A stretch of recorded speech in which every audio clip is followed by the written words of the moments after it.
Comfortable. हाँ जी, ठीक है अंजलि जी। जी। ट्रेलर आने के बाद तो बहुत अच्छे रिस्पॉन्सेज आए हैं। आई थिंक लोग बहुत रिलेट कर पाए हैं जो किरदार हैं स्क्रीन पे, and it's been with a lot of warmth actually. तो हम बहुत इंकरेज हुए हैं। आई होप इसी तरह से फिल्म भी पसंद करेंगे hopefully.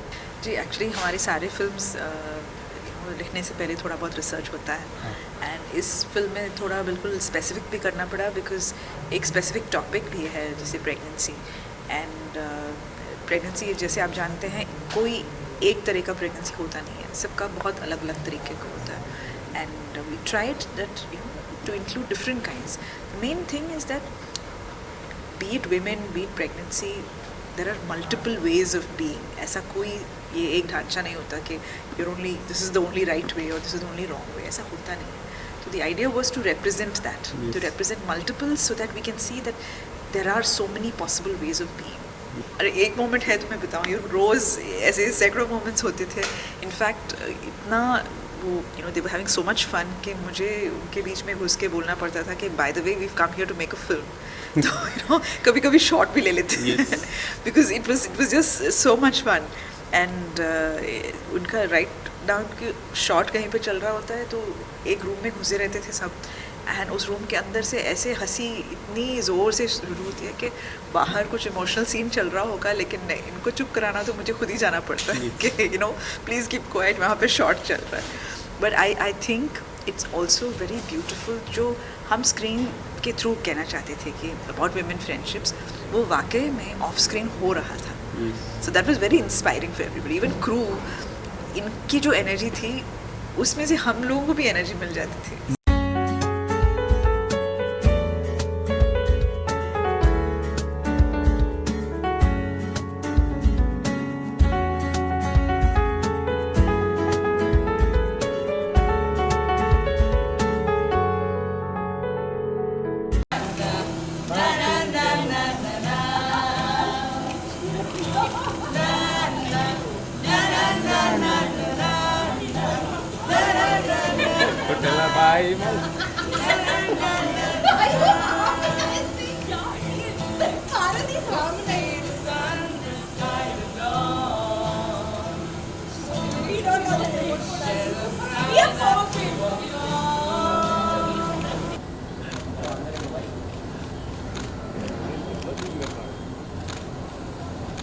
My personal, for me, working in an Anjali Menon film itself बहुत बड़ी बात थी. Right. And उसके अलावा, when she came with the script, women of my age, हमको काफ़ी सारे वही stereotypical, you get pigeonholed in a certain kind of character. उस वक्त पर when you're continuously doing films of that kind, and then when you get a subject which is like so fresh and very different, that was the most attractive part, and it's written and directed by Anjali Menon. So it was, and I was just thinking about it क्योंकि मैंने काफ़ी सारी फिल्में की थी, and then I had come to a point when I said I want to do something different, I want something that will excite me, और तब ये स्क्रिप्ट आया तो टाइमिंग बिल्कुल सही था, and it is a very positive film. मुद्दा वैसे देखा जाए तो it's dealing with pregnancy and pregnant women, but the story is not just about pregnant women, it is about एक दूसरे से कैसे वो लोग मिलजुल कर रहते हैं, या they making new friends, new bonding happening without being judgmental about each other. These are women who have met for the first time, फिर भी without judging each other, उनका दिल खोल के वो लोग they express their feelings. So there were so many things which were in a way relatable, and it's not just an emotion of a pregnant woman, but there are a lot of layers to what this story is all about. Even when I heard the tag, even I was telling Anjali that we should do something like Wonder Woman, like all of us, get full on action and full on actions and everything. But this story is, shown through the lens of a pregnancy thing, and actually every delivery, every pregnancy is a wonder. Like the woman is giving birth to a child means it's a divine process.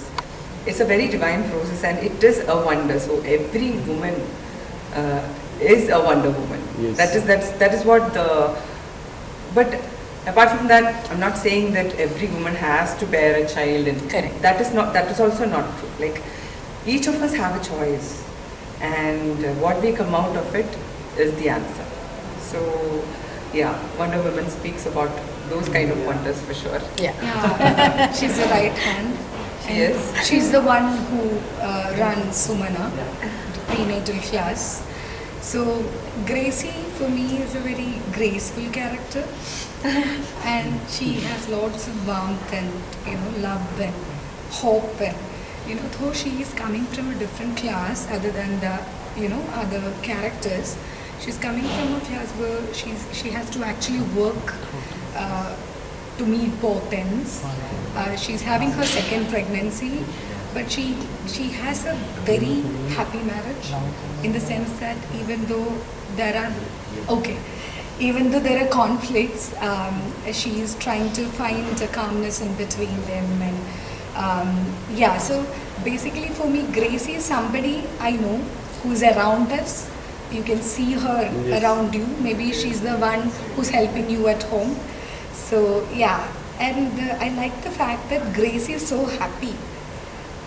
She's actually very happy, pleasant, in spite of the struggles that she has in her life. We see the sun, the sky, the dawn. We shed the ground as we go home. We know the waves and the song. We wanna fly together, not alone. मुझे response आया क्योंकि वो ना मैंने गोंदवण लगाया है नीचे, ऐसे जो लगता है ना वो मराठी में, हमारे महाराष्ट्र में ऐसे हरा जो ऐसे लगता है ना, वो काफ़ी पसंद आया। और मैं आपको एक मज़ेदार कहानी किस्सा सुनाना चाहती हूँ। इस फिल्म में मेरे पति ही, एक्चुअल पति मेरे पति फिल्म में भी हैं, जो कि आपने देखा होगा 26/11 का वो जो निखिल आडवाणी की जो सीरीज़ थी, उसमें जो तावड़े बने थे, जो इंस्पेक्टर हैं, वो मेरे पति हैं। जो सेक्रेड गेम्स में नवाज के फादर बने थे, पंडित, जो मतलब गंजे नहीं है, वहाँ पे गंजा बनाया था उनके बाद। तो वो और मैं जब इसके लिए कास्ट हुए, तो हमने क्या सोचा कि हम अपना जो लुक है वो विजुअलाइज करके वैसे ही मिलने जाते हैं अंजलि को। तो अंजलि को जब हम पहली बार मिलने गए, तो हम लोग उसी लुक में गए, ऐसे सर के ऊपर से वो लेके, जैसा मेरा लुक है ना, ऐसे गोंदवण करके। एंड वो कालीकट में हमारी शूटिंग थी, तो सारे नित्या, पार्वती, सब लोग थे वहाँ पे। तो हम गए, बोले मैं जया, ये उमेश है जी। तो Anjali is like what, and she was so surprised and she like that look, कि उन्होंने कहा यही लुक हम रखेंगे। तो वो ऐसे चंद्रकोर और वो सब हमने लुक विजुअलाइज किया था। तो लुक के बारे में बहुत अच्छा मुझे रिस्पॉन्स आया। और जया सहमी हुई सी है, जैसे आप देख रहे हो इसमें। बाकी सेक्रेड गेम्स में तो वो नवाज की भी पता नहीं क्या यार, वो तो कमाल की और औरत कुछ और ही थी। इसमें एग्जैक्टली अपोजिट है, मतलब हर बार ऐसे पति को पूछ रही कि क्या मैं सही हूँ, क्या मैं ठीक कर रही हूँ, हर बार मतलब आप कुछ करते हो और एकदम से देखते हो ना कि एम आई करेक्ट, वो वाला एकदम कॉन्फिडेंस ना होना, इस तरह का किरदार है। तो इसके लिए लोगों को बहुत अलग लगा कि यार एकदम कंप्लीट चेंज है। और अंजलि मेनन के साथ बहुत काम करना था यार। मैंने बैंगलोर डेज देखा था, कूड़े देखी थी फिल्म, तो मुझे लगा यार मुझे तो मलयालम नहीं आती, तो कैसे करेंगे काम उनके साथ। तो तब अंजलि को मैंने फ़ोन किया था, मैंने कहा था कि मुझे आपके साथ काम करना है, कैसे करूँ, मलयालम नहीं आती। तो बोली ज़िंदगी कोई रास्ता निकालेगी। और बोली, अंजलि ने मुझसे कहा था कि केरल के डायरेक्टर्स आपको इतना पसंद करते हैं कि आपके लिए मलयालम सीखने की ज़रूरत नहीं है, आपको कास्ट कर लेंगे। नहीं, अंजलि मेनन मेरी दोस्त भी है और बहुत चहीती डायरेक्टर है, बहुत कमर्शियली सक्सेसफुल डायरेक्टर है। ऐसा नहीं है कि वो फीमेल डायरेक्टर है, वो है नहीं मेरे मन में, वो एक बहुत ही अच्छी कलाकार हैं। और उनका जो सेंसिटिविटी है सारे सब्जेक्ट्स भी आप देखेंगे तो बैंगलोर डेज में 3 कज़न्स के बारे में किया था एक फिल्म, कूड़े में जोशुआ नाम का एक कैरेक्टर है, and was entirely focusing on Joshua और Jenny, brother and sister relationship. और इतने सेंसिटिव तरीके से उन्होंने जोशुआ का कैरेक्टर लिखा है कि आप सोच भी नहीं सकते कि अगर ये एक एक फीमेल ने लिखा है कि मेल ने लिखा है, वो it's kind of like not an important point. लेकिन ये तीसरी जो उन्होंने की है वो हेड ऑन उन लोगों ने पूरा like they have entirely broken the construct of what could be Anjali's next film, and उसमें सारी महिलाओं को लेके and that too very feminine, considered feminine subject है pregnancy। So अंजलि मेनन ने क्या किया है कि उनकी तीसरी पिक्चर में एज ए डायरेक्टर जो एक फीमेल सब्जेक्ट माना जाता है जो है प्रेगनेंसी, उस पर एक टेक ली है और बहुत ही जेंटल तरीके से उन्होंने ये सिर्फ पेरेंटहुड जो है या प्रेगनेंसी जो है ये सिर्फ महिलाओं के बारे में नहीं होता है, एक एंटायर सोसाइटी के बारे में होता है और उनमें मर्द लोग भी होते हैं, वो सिर्फ लेडीज लोग नहीं होते हैं। लेडीज लोग इस usage in the film actually. So आप देख सकते हैं इसमें कितनी सेंसिटिव तरीके से उन्होंने प्रेगनेंसी एक कॉन्टेक्स्ट रखे, फ्रेंडशिप के बारे में कितनी ब्यूटीफुल कहानी कहा। पता नहीं है कि मैं ये बोल सकती हूँ क्योंकि ये वो जो बहुत private discussion between an actor director होता है, जो शायद मुझसे जो किताब पढ़ने के लिए बोला था वो शायद दूसरे एक्टर को नहीं दिया होगा, मुझे नहीं पता। बट ये बहुत साइंटिफिक बुक था, उतना बोल सकती हूँ। इसमें कोई लाइक फ़िलोसॉफिकल मदरहुड ये है वो ऐसा कुछ नहीं था। सिर्फ क्या होता है अपनी बॉडी में एक when a child is born inside you, very scientific था वो एक्चुअली। मैसेज नहीं है, आप लोग बस वंडर वुमन देखिए, एंजॉय करिए।